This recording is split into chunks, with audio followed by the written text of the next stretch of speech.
Capítulo 3. Un pueblo semeja a una colonia de corales. Un pueblo tiene un sistema nervioso y una cabeza y espaldas y pies. Un pueblo es algo distinto de todos los demás pueblos, de modo que no hay dos pueblos iguales. Y un pueblo tiene una emoción. El de cómo corren las noticias por un pueblo es un misterio nada fácil de resolver. Las noticias parecen tardar menos de lo que tardan los niños en correr a contarlas, menos de lo que tardan las mujeres en comunicárselas por encima de las cercas. Antes de que Quino y Juana y los demás pescadores hubiesen llegado a la cabaña de Quino, los nervios de la ciudad latían y vibraban por la noticia. Quino había encontrado la perla del mundo. Antes de que los niños jadeantes lograran soltar las palabras, sus madres la conocían. La noticia siguió su avance inexorable más allá de las cabañas y entró como una ola llena de espuma en el pueblo de piedra y argamasa. Llegó al cura que paseaba por su jardín y le puso una mirada pensativa en los ojos y le trajo el recuerdo de algunas reparaciones que había que hacer en la iglesia. Se preguntó cuánto valdría la perla y se preguntó si habría bautizado al hijo de Quino o le habría casado a él, lo que para el caso era lo mismo.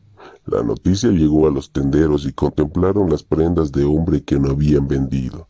La noticia alcanzó al médico en el lugar que se encontraba, con una mujer cuyo mal era la edad, si bien ni ella ni el doctor estaban dispuestos a admitirlo. Y cuando tuvo claro quién era Quino, el médico se puso solemne y prudente a la vez. «Es cliente mío», dijo. «Trato a su hijo por una mordedura de escorpión».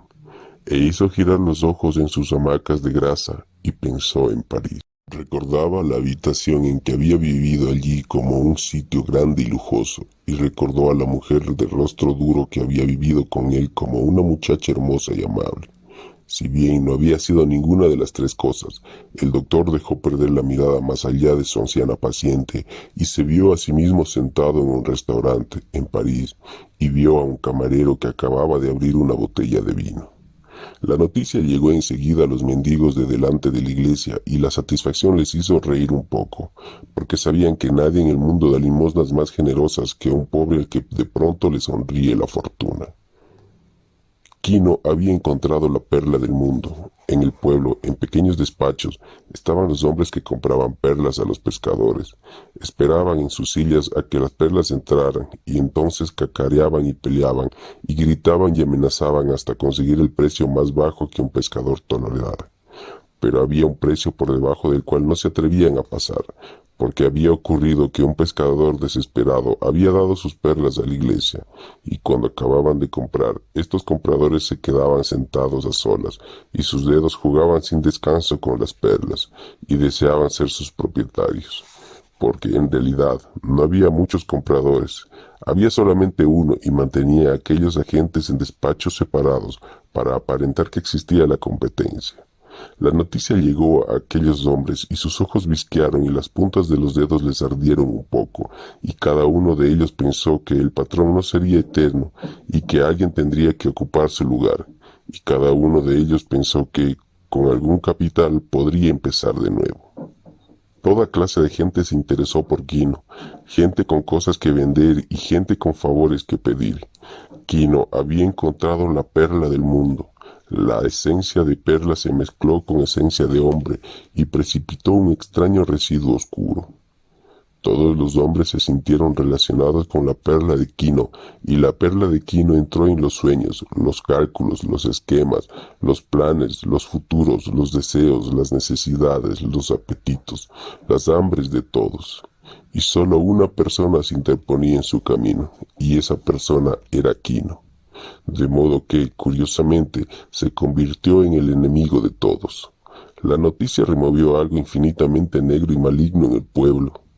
El negro destilado era como el escorpión, o como el hambriento ante el olor a comida, o como el solitario al que se revela el amor. Los sacos de veneno del pueblo empezaron a fabricar ponzoña, y el pueblo se hinchó y soltó presión a bocanadas. Pero Quino y Juana no se enteraron de estas cosas, puesto que eran felices y estaban conmovidos. Creían que todo el mundo compartía su alegría. Juan Tomás y Apolonia lo hacían, y ellos también formaban parte del mundo. Al atardecer, cuando el sol hubo pasado por encima de las montañas de la península para ir a hundirse en el mar exterior, Quino se sentó en cuclillas en su casa, con Juana a su lado, y la cabaña estaba llena de vecinos. Quino sostuvo la gran perla en la mano, y era cálida y viva en su mano, y la música de la perla se había fundido con la música de la familia, de tal modo que cada una embellecía a la otra. Los vecinos miraban la perla en la mano de Quino y se preguntaban cómo un hombre podía tener tanta suerte. Y Juan Tomás, acuclillado a la derecha de Quino porque era su hermano, preguntó: ¿Qué vas a hacer ahora que eres un hombre rico? Quino miró su perla y Juana bajó las pestañas y arregló el chal para cubrirse la cara y ocultar su emoción. Y en las incandescencias de la perla se formaron las imágenes de las cosas que el ánimo de Quino había considerado en el pasado y que había desechado por imposibles. En la perla vio a Juana y a Coyotito y a sí mismo de pie y arrodillados ante el altar mayor, y les estaba casando, ahora que podían pagar. Nos casaremos, dijo en voz queda, en la iglesia. En la perla vio cómo estaban vestidos Juana con un chal aún tieso de tan nuevo y con una nueva falda, y por debajo de la larga falda Quino vio que llevaba zapatos. Era en la perla. La imagen resplandecía allí. Él mismo vestía ropa blanca nueva y llevaba sombrero nuevo, no de paja, sino de fino fieltro negro, y también usaba zapatos, no sandalias, sino zapatos de cordón. Pero Coyotito, y él el más importante, llevaba un traje azul de marinero de los Estados Unidos y una gorrita de piloto como la que Quino había visto una vez en un barco de recreo que había entrado en el estuario. Todas estas cosas vio Quino en la perla reluciente y dijo: «Tendremos ropas nuevas». Y la música de la perla se elevó como un coro de trompetas en sus oídos. Entonces acudieron a la hermosa superficie gris de la perla las pequeñas cosas que Quino quería: un arpón para reemplazar otro, perdido un año atrás, un nuevo arpón de hierro con una anilla en el extremo del ástil, y a su cerebro le costaba dar el salto. Un rifle, pero ¿por qué no si era tan rico? Y Quino vio a Quino en la perla, Quino con una carabina Winchester. Era el ensueño más insensato y le resultaba muy agradable. Sus labios vacilaron en expresarlo. Un rifle, dijo. Tal vez un rifle. Fue el rifle lo que derribó las barreras. Se trataba de un imposible, y si era capaz de imaginarse con un rifle, horizontes enteros estallaban y él podía lanzarse al asalto. Por eso se dice que los seres humanos nunca están satisfechos, que se les da algo y quieren algo más. Y esto se dice con desprecio, cuando es una de las mejores cualidades que posee la especie, una cualidad que la ha hecho superior a los animales, que están satisfechos con lo que tienen. Los vecinos, apretujados y en silencio dentro de la casa, asentían a sus locas fantasías. Un hombre en el fondo de la habitación murmuró: «Un rifle, tendrá un rifle». Pero la música de la perla atronaba, triunfal en Quino.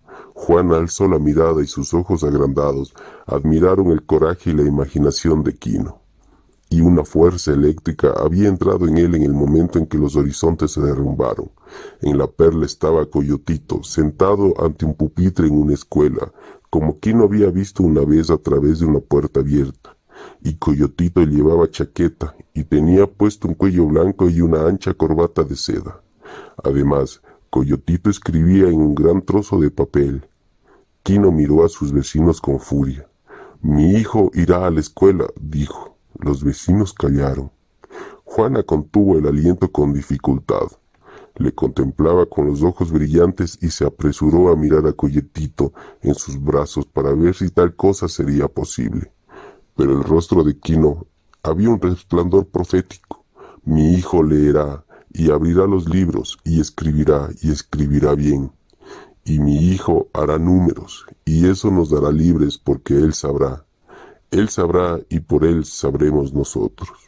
Y en la perla Quino se vio a sí mismo, y vio a Juana en cuclillas junto al fuego de la cabaña, mientras Coyotito leía un gran libro. «Eso es lo que la perla hará», dijo Quino, y nunca había pronunciado tantas palabras seguidas en su vida. y de pronto sintió miedo de lo que había dicho. Cerró la mano en torno de la perla y la apartó de la luz. Quino tenía el miedo que tiene un hombre cuando dice haré, sin saber qué sucederá. Los vecinos sabían ya que habían presenciado una gran maravilla. Sabían que el tiempo se contaría ahora a partir de la perla de Quino y que hablarían de aquel momento durante muchos años. Si todo aquello llegaba a suceder, volverían a contar cómo habían visto a Quino y qué había dicho y cómo brillaban sus ojos, y dirán, era un hombre transfigurado. Algún poder le había sido otorgado y todo empezó allí. Mirad en qué gran hombre se ha convertido a partir de aquel momento, y yo fui testigo. Y si los planes de Quino quedaban en la nada, los mismos vecinos dirían, todo empezó allí. Una necia locura se apoderó de él, de modo que dijo palabras necias. Dios nos guarde de tales cosas. Si Dios castigó a Quino porque se rebeló contra el orden de las cosas, mirad en qué se ha convertido, y yo fui testigo del momento en que la razón le abandonó. Quino se miró la mano cerrada, y los nudillos estaban recubiertos por una costra, y tirantes en los sitios que habían golpeado la puerta. Oscurecía, y Juana pasó su chal por debajo del bebé para sostenerlo sobre la cabera, y se acercó al fuego y apartó sus ascuas de la ceniza, y rompió unas pocas ramas encima y la aventó hasta obtener una llama. Las llamas bailaron sobre los rostros de los vecinos.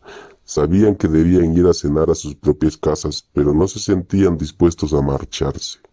La oscuridad había invadido el lugar casi por entero, y el fuego de Juana arrojaba sombras sobre las paredes de paja, cuando el murmullo corrió de boca en boca. Viene el padre, viene el cura. Los hombres se descubrieron y se apartaron de la entrada, y las mujeres ocultaron las caras tras los chals y bajaron los ojos. Quino y Juan Tomás, su hermano, se pusieron de pie. El cura entró, un hombre de edad, con el pelo canoso y la piel vieja y los ojos jóvenes. Consideraba a aquellas gentes como a niños y como a niños los trataba. Quino, dijo con dulzura, te llamas como un gran hombre y un gran padre de la iglesia. Consiguió que aquello sonara a bendición. Tu tocayo civilizó el desierto y dulcificó la mente de tu pueblo, ¿lo sabías? Está en los libros. Quino se apresuró a mirar la cabeza de Coyotito, que descansaba sobre la cadera de Juana. Algún día, pensó, aquel chico sabría qué cosas estaban en los libros y qué cosas no. La música había abandonado la cabeza de Quino, pero ahora, ligera, suavemente, sonaba la música de la mañana, la música del enemigo, aunque remota y débil. Y Quino miró a sus vecinos para ver quién podía haber traído aquella canción. Pero el cura volvía a hablar. Me he enterado de que has encontrado una gran fortuna, una gran perla. Quino abrió la mano y la mostró, y el cura dio un leve respingo ante el tamaño y la belleza de la perla, y luego dijo, espero que te acuerdes de dar gracias a Dios, hijo mío, a aquel que te ha dado este tesoro, y que ruegues para que te guíe en el futuro. Quino asintió estúpidamente, y fue Juana quien habló con voz queda. Lo haremos, padre, y ahora nos casaremos. Quino lo ha dicho. Con la mirada buscó confirmación en los vecinos, y ellos dijeron que sí con la cabeza solemnemente. El cura dijo, es agradable saber que vuestros primeros pensamientos son buenos pensamientos. Dios os bendiga, hijos míos. Se volvió y se retiró en silencio, y la gente le dejó pasar. Pero la mano de Quino había tornado a cerrarse con fuerza sobre la perla, y él miraba a su alrededor con desconfianza, porque la música del mal estaba en sus oídos, resonando en oposición a la música de la perla. Los vecinos se fueron marchando discretamente a sus casas, y Juana se sentó en cuclillas junto al fuego, y puso el pote de arcilla de los frijoles cocidos encima de la escasa llama. Quino dio unos pasos hacia la puerta y miró afuera.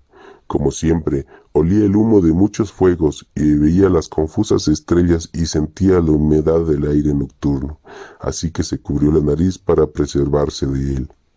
El perro flaco se le acercó y le saludó agitándose como una bandera al viento, y Quino lo miró y no lo vio.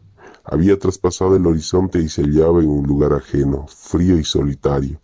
Se sentía solo y desamparado, y los desapacibles grillos y las rechinantes ranas y los croantes sapos parecían interpretar la melodía del mal. Quino tuvo un escalofrío y ajustó aún más la manta sobre su nariz. Conservaba la perla en la mano, firmemente apretada en la palma, y era cálida y suave en su piel. Tras él, oyó a Juana sobar las tortillas antes de ponerlas a cocer sobre la plancha de arcilla. Quino sintió todo el calor y la seguridad de su familia a sus espaldas, y desde allí le llegó la canción de la familia como el ronroneo de un gatito. Pero ahora, al decir cómo iba a ser su futuro, lo había creado. Un plan es algo real y las cosas proyectadas se experimentaban. Un plan, una vez hecho y visualizado, se convertía en una realidad como otras, indestructibles, pero fáciles de atacar. De modo que el futuro de Quino era real, pero, habiéndolo fundado, otras fuerzas se disponían a destruirlo, y él lo sabía. Así que debía prepararse para repeler el ataque. Y Quino sabía también que a los dioses no les gustan los planes de los hombres, y a los dioses no les gusta el éxito, a menos que se lo obtenga por accidente. Sabía que los dioses se vengan del hombre cuando éste triunfa por su propio esfuerzo. En consecuencia, Quino temía los planes, pero, habiendo hecho uno, nunca lo destruiría. Y para repeler el ataque, Quino se estaba haciendo ya un resistente caparazón que le aislase del mundo.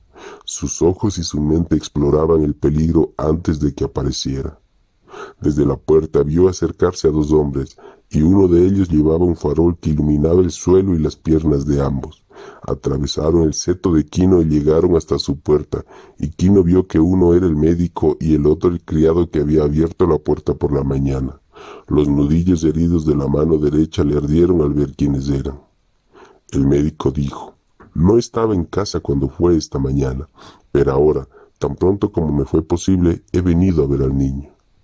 Quino se apartó de la entrada, llenando el vano, y el odio bramaba y ardía en el fondo de sus ojos, y también el miedo, porque cientos de años de opresión habían calado hondamente en él. «El niño ya estaba casi bien», dijo secamente. El doctor sonreía, pero sus ojos en sus amaquitas linfáticas no sonreían. Dijo: «A veces, amigo mío, la mordedura del escorpión tiene un efecto muy curioso. Hay una mejoría aparente y luego, cuando menos se lo espera, ¡puf!». Hinchó los labios y fingió el sonido de una pequeña explosión para mostrar cuán rápido podía ser, y cambió de mano su maletín negro de médico para que la luz del farol cayera sobre él, porque sabía que los de la raza de Quino sentían debilidad por las herramientas de todos los oficios y confiaban en ellas. «A veces», prosiguió el médico en un tono uniforme, «a veces queda una pierna tullida, un ojo ciego o la espalda hundida. Oh, yo conozco la mordedura del escorpión, amigo mío, y puedo curarla». Quino sintió que la rabia y el odio se mezclaban con el miedo. Él no sabía, y quizás el médico sí. No podía correr el riesgo de enfrentar su segura ignorancia con el posible saber del médico. Estaba atrapado, como siempre estaban atrapados los suyos, y como le estarían hasta que, como él mismo había dicho, supieran si las cosas que estaban en los libros estaban realmente en los libros. No podía correr el riesgo, no con la vida ni con la salud de Coyotito. Se hizo a un lado y permitió al médico y a su hombre entrar a la cabaña. Juana abandonó su lugar junto al fuego y retrocedió cuando entraron, y cubrió la cara del bebé con el borde del chal. Y cuando el médico se acercó a ella y le tendió la mano, apretó con fuerza aún mayor al niño y miró hacia donde se encontraba Quino, con las sombras de la hoguera saltando sobre su rostro. Quino asintió y solo entonces accedió ella a que el médico cogiera al bebé. «Sube la luz», dijo el médico, y cuando el criado alzó el farol, él miró durante un instante la herida del hombro del niño. Lo consideró un momento y luego levantó uno de los párpados del bebé y observó el globo del ojo. Sacudió la cabeza en sentido afirmativo mientras Coyotito se resistía a él. «Es lo que había imaginado», dijo. «El veneno está dentro y golpeará dentro de poco. Venga a ver». Sostuvo el párpado. «Mire, está azul». Y Quino, que observaba ansiosamente, vio que era verdad que estaba ligeramente azul, y no sabía si siempre había estado ligeramente azul o no, pero la trampa estaba montada. Él no podía correr el riesgo. Los ojos del médico se humedecieron en sus hamaquitas. Le daré algo para tratar de diluir el veneno, dijo, y tendió el bebé a Quino. Entonces sacó del maletín un frasquito con un polvo blanco y una cápsula de gelatina. Llenó la cápsula con el polvo y la cerró, y luego puso la primera cápsula dentro de una segunda y la cerró. Trabajaba con mucha habilidad. Cogió al bebé y le pellizcó el labio inferior hasta que abrió la boca. Sus gruesos dedos colocaron la cápsula sobre la zona posterior de la lengua del niño, más allá del punto del cual podía escupirla. Y luego cogió del suelo el cantarillo del pulque y dio un sorbo a Coyotito y terminó. Volvió a mirar el globo ocular del pequeño y frunció los labios y pareció pensar. Finalmente entregó el bebé a Juana y se volvió hacia Quino. Creo que el veneno atacará dentro de 1 hora, dijo. El remedio puede evitar los daños, pero regresaré dentro de 1 hora. Quizá esté a tiempo de salvarlo. Aspiró profundamente y salió de la cabaña, y su criado le siguió con el farol. Ahora Juana tenía al bebé bajo el chal y lo contemplaba con ansiedad y temor. Quino se acercó a ella y apartó el chal y observó a su hijo. Tendió la mano para mirar bajo el párpado y solo entonces se dio cuenta de que aún sujetaba la perla. Fue hasta un arca que había junto a la pared y sacó de ella un trozo de paño. Envolvió la perla en él. Fue a un rincón de la cabaña e hizo un agujero con los dedos en el piso de tierra y puso la perla en él y la cubrió y ocultó el sitio. Y luego fue hacia el fuego donde Juana estaba en cuclillas observando la cara del bebé. El médico en su casa se acomodó en la silla y miró el reloj. Sus criados le sirvieron una cena ligera, un chocolate y pastelillos dulces y fruta, y él contempló la comida con desagrado. En las casas de los vecinos, el tema que iba a orientar todas las conversaciones durante un largo tiempo por venir era airado por primera vez. Para probar, los vecinos demostraban con los pulgares lo grande que era la perla, y remedaban el gesto de la caricia para revelar lo hermosa que era. En lo sucesivo, observarían muy de cerca a Quino y a Juana, para ver si la riqueza les alteraba la cabeza, tal como la riqueza altera la cabeza de todo el mundo. Todos sabían por qué había venido el médico, no era bueno fingiendo, y se le entendía muy bien. En el estuario, un espeso grupo de pequeños peces brillantes relució y quebró la superficie del agua en su fuga de un grupo de peces grandes que se iban a comer. Y en las casas la gente oyó el siseo de los pequeños y el fuerte chapoteo de los grandes mientras duró la carnicería. La humedad que se levantó del golfo fue a depositarse sobre los arbustos y cactus y sobre los árboles en gotas saladas. Y los ratones nocturnos salieron de puntillas del campo, y los parvos halcones nocturnos los cazaron en silencio. El flaco perrito negro con manchas como llamas encima de los ojos fue hasta la entrada de la casa de Quino y miró hacia adentro. Estaba a punto de mover la cola cuando Quino lo miró y desistió cuando Quino miró más allá. El perrito no entró a la casa, pero observó con frenético interés a Quino mientras éste se comía sus frijoles en el platillo de barro y lo rebañaba con una tortilla de maíz y se comía la tortilla y apuraba el conjunto con un trago de pulque. Quino había terminado y estaba liando un cigarrillo cuando Juana dijo con brusquedad: «¡Quino!». Él la miró y luego se levantó y corrió a su lado porque había visto miedo en sus ojos. Se detuvo junto a ella, tratando de ver, pero la luz era muy escasa.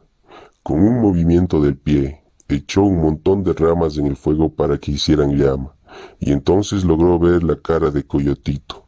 El rostro del bebé estaba congestionado y su garganta hacía ruido y una espesa gota de saliva escapaba de sus labios. Comenzaba el espasmo de los músculos del estómago y el niño estaba muy enfermo. Quino se arrodilló junto a su mujer.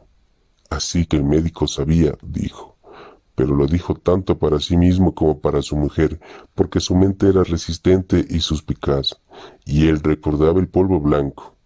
Juana se balanceaba y musitaba la canción de la familia como si ésta fuese capaz de conjurar el peligro. Y el bebé vomitó y se retorció en sus brazos. Ahora la incertidumbre dominaba a Quino y la música del mal atronaba en su cabeza y estaba a punto de desplazar la canción de Juana. El médico terminó su chocolate y mordisqueó los trozos de pastel que habían caído en su plato.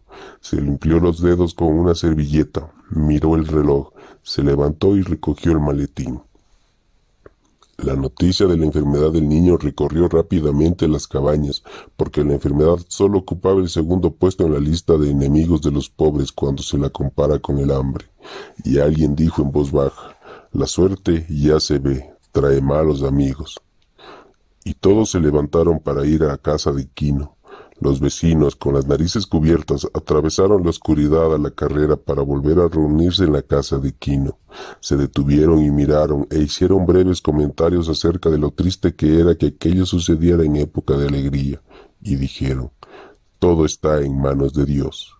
Las viejas se acuclillaron junto a Juana para tratar de ayudarla si era posible, y de consolarla si no lo era. Entonces entró el médico corriendo, seguido por su criado. Dispersó a las viejas como si fuesen pollos. Cogió al bebé y lo examinó y le tocó la cabeza. «El veneno ha actuado», dijo. «Creo posible vencerlo. Haré lo que esté a mi alcance». Pidió agua y en la taza echó 3 gotas de amoníaco y abrió por la fuerza la boca del bebé y vertió el líquido en ella. El niño farfulló y chilló ante el tratamiento, y Juana lo contempló con ojos desorbitados. El médico decía algunas cosas mientras trabajaba. «Es una suerte que yo entienda de veneno, de escorpiones, porque si no...» Y se encogió de hombros para indicar lo que podía haber ocurrido. Pero Quino desconfiaba y sus ojos no se apartaban del maletín abierto del médico ni del frasco de polvo blanco que había en él. Poco a poco, los espasmos remitieron y el bebé se relajó en las manos del médico. Y luego Coyotito suspiró profundamente y se durmió, porque al vomitar le había dejado exhausto. El médico puso al niño en los brazos de Juana. «Irá bien ahora», dijo. «He ganado la batalla». Y Juana le miró con adoración. El médico estaba cerrando el maletín y dijo: «¿Cuándo cree que podrá pagar esta cuenta?». Le dijo hasta con gentileza. «Cuando haya vendido mi perla le pagaré», dijo Quino. «¿Tiene usted una perla? ¿Una buena perla?», preguntó el médico con interés. Y entonces irrumpió el coro de vecinos. «Ha encontrado la perla del mundo», gritaron, y juntaban las puntas de los índices y de los pulgares para mostrar lo grande que era la perla. «Quino será rico», vociferaban. «Nadie ha visto jamás una perla igual». El médico aparentó sorpresa. «No sabía nada de eso». «Guarda esa perla en un lugar seguro. Quizá quiera que se la guarde yo en mi caja de caudales». Los ojos de Quino se habían entrecerrado, tenía las mejillas tensas. «Está a buen recaudo», dijo. «Mañana la venderé y luego le pagaré». El médico se encogió de hombros y sus ojos empañados no se separaron de los de Quino ni por un momento. Sabía que la perla tenía que estar enterrada en la casa y creía probable que Quino mirase hacia el lugar en que se encontraba. «Sería una lástima que se la robaran antes de que pudiese venderla», dijo el médico, y vio que Quino desviaba involuntariamente los ojos hacia el suelo, cerca del poste lateral de la cabaña.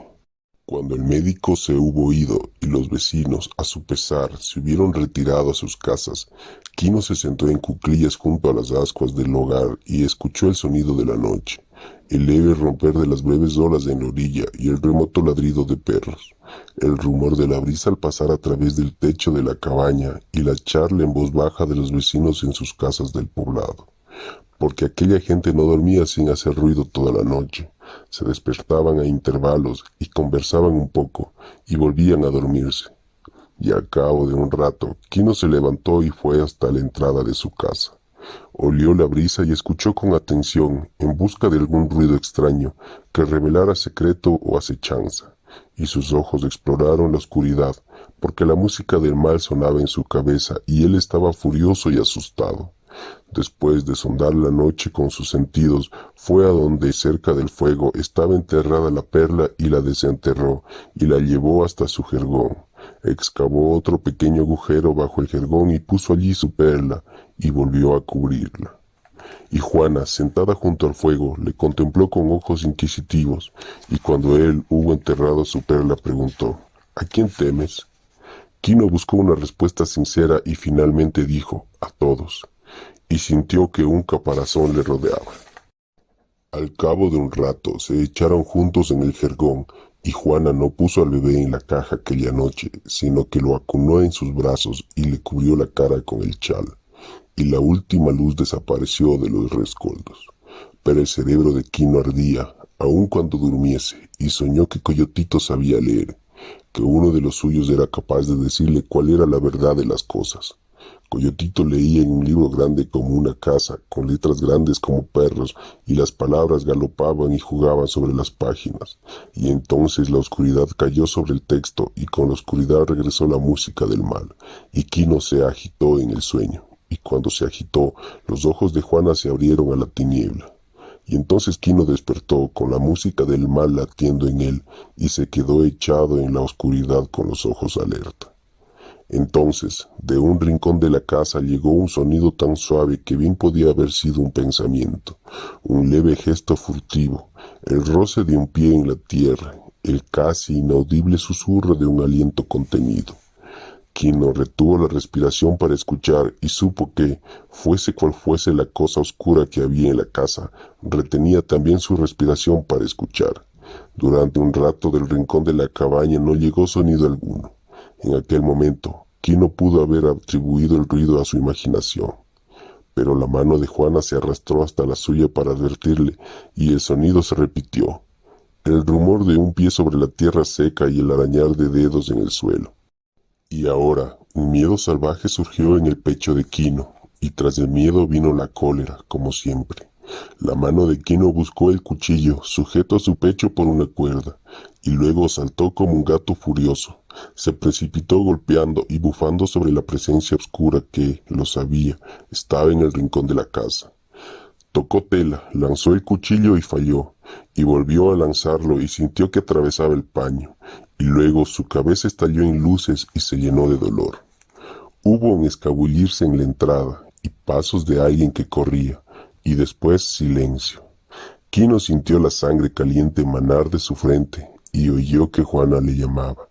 Quino, Quino, y había terror en su voz. Entonces la serenidad le invadió con la misma prontitud con que lo había hecho la cólera, y dijo: «Estoy bien, se ha ido». A tientas regresó al jirgón. Juana ya se ocupaba del fuego.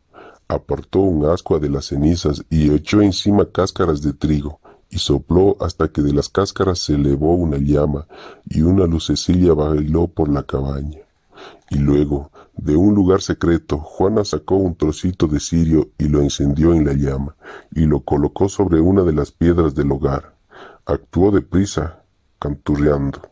Mojó la punta del chal en el agua y enjugó la sangre de la frente de herida de Quino.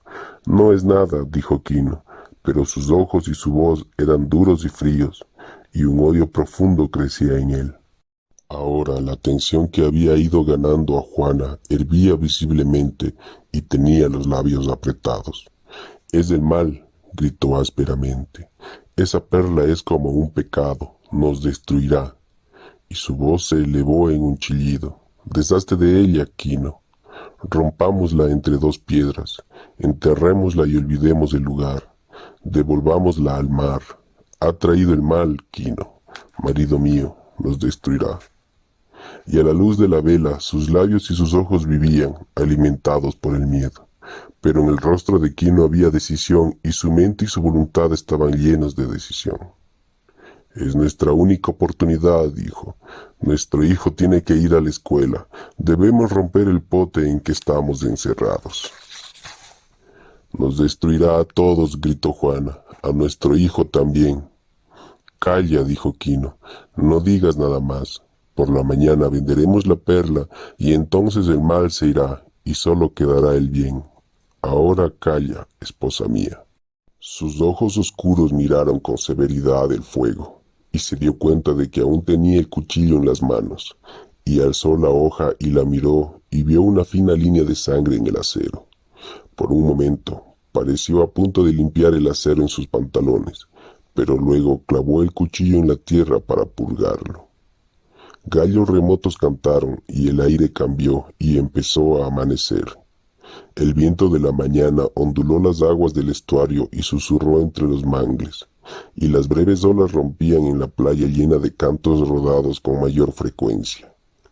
Quino levantó el jergón y desenterró su perla, y la sostuvo ante sí y la contempló.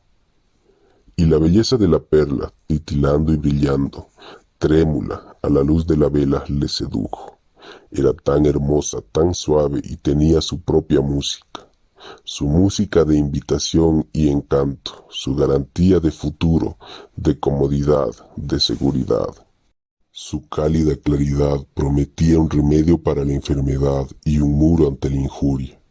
Cerraba una puerta al hambre, y contemplándola, los ojos de Quino se hicieron más dulces y su rostro se relajó. Vio la pequeña imagen del cirio reflejada en la tersa superficie de la perla, y tornó a sentir en los oídos la deliciosa música del fondo del mar, el tono de la difusa luz verde del fondo del mar. Juana, que le observaba discretamente, le vio sonreír, y puesto que en algún sentido formaba con él un solo ser y una sola voluntad, sonrió con él, e iniciaron aquel día con esperanza.